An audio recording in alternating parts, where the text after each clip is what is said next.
l'enfant va du CM2 après le en 6e, c'est une période critique pour la mère, pour les enfants. Ce projet permet d'associer parents, partenaires extérieurs, écoles primaires et collèges. Et c'est très intéressant pour la liaison CM2-6e. Nous avons développé cette action en collaboration avec les 2 collèges de la zone, Manet et Pitéas, et les 4 écoles primaires dont les élèves vont après au collège, qui sont les écoles de Vessières 1 et 2, de la Busserine et des Flamands. Nous sommes sur un réseau d'éducation prioritaire qui a souhaité depuis longtemps travailler en partenariat. Et pour nous, Éducation nationale, le partenaire privilégié, ce sont les parents d'élèves.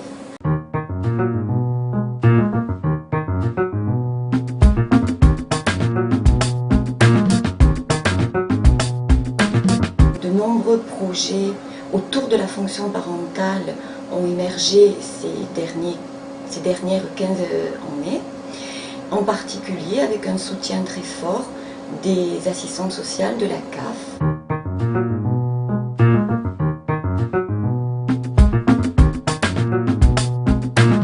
Le projet est issu de réunions partenariales qui ont eu lieu lors de comités d'éducation à la santé et à la citoyenneté au collège Manet, auquel nous participons.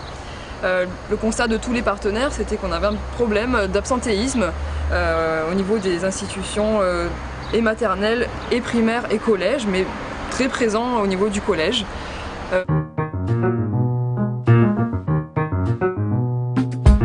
Donc on a décidé de monter un projet autour de cette problématique. Et avec l'ensemble des partenaires, donc, nous avons fait un diagnostic, nous avons essayé de repérer pourquoi il y avait ce problème. Pour nous, il était évident que pour travailler autour de l'absentéisme, il fallait améliorer la collaboration avec les parents. C'est vrai qu'on constatait qu'une fois arrivés au collège, les parents étaient moins présents dans la scolarité des enfants. C'est pour ça que nous avons proposé, nous, travailleurs sociaux de la CAF, ce projet à nos partenaires. Et donc Lucille, peut-être que tu peux présenter les différentes actions qui ont découlé de ce projet.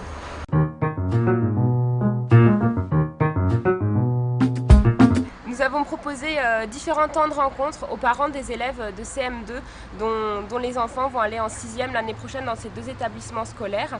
Le premier temps de rencontre avait comme objectif de parler de l'adolescence et des questions que les parents d'élèves pouvaient se poser concernant les changements de leur enfant à cette période-là.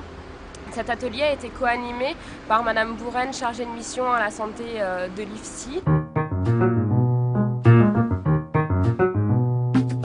Nous avons recueilli surtout les questions des parents par rapport à l'éducation, par rapport au changement, la puberté, la sexualité, des questions qui mettent un petit peu en difficulté les parents parce que ils s'aperçoivent que vraiment leur enfant change.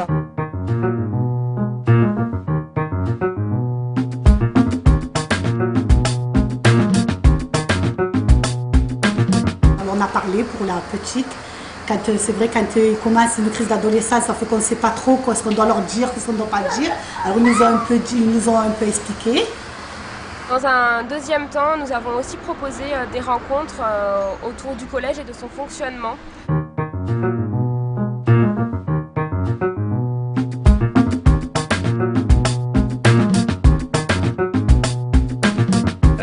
On est allé rencontrer les parents sur le lieu d'activité de leurs enfants pour l'instant, à savoir l'école primaire. Ça s'est bien passé. On y est allé avec une équipe, on va dire, polymorphe, à la fois un personnel de direction, le principal ou le principal adjoint, le CPE, conseiller principal d'éducation référent, ainsi que des professeurs principaux de 6e.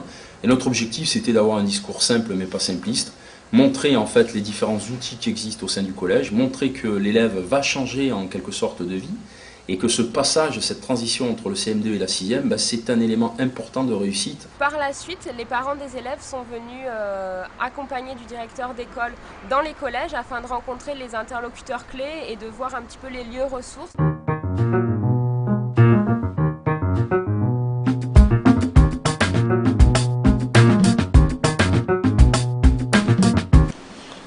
La visite du collège, les rencontres avec les partenaires ont pour but de faciliter cette liaison et cette connaissance de ces lieux-là, dans le but évident de maintenir cette relation qu'il y avait entre l'institution scolaire et les familles.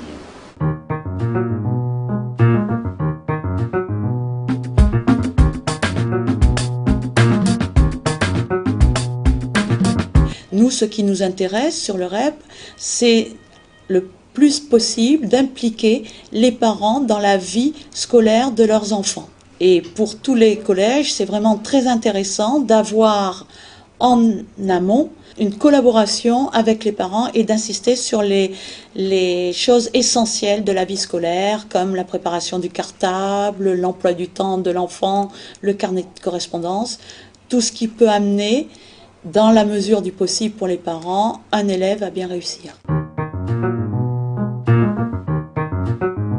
C'est une action qui sera reconduite l'année prochaine. Il est ressorti du bilan que nous avons pu faire avec l'ensemble des partenaires et avec les parents, par le biais d'un questionnaire que nous leur avons fait passer, c'est que le projet a bien marché. Ils ont eu une bonne initiative de faire ça, franchement. Parce que moi, mon premier fils, il est parti au collège. Là, il est en 3e année, il va être. Eh ben, on ne l'a pas fait. Et déjà, moi, j'étais angoissée, mon fils angoissé. Et bien ça, je trouvais que c'était formidable.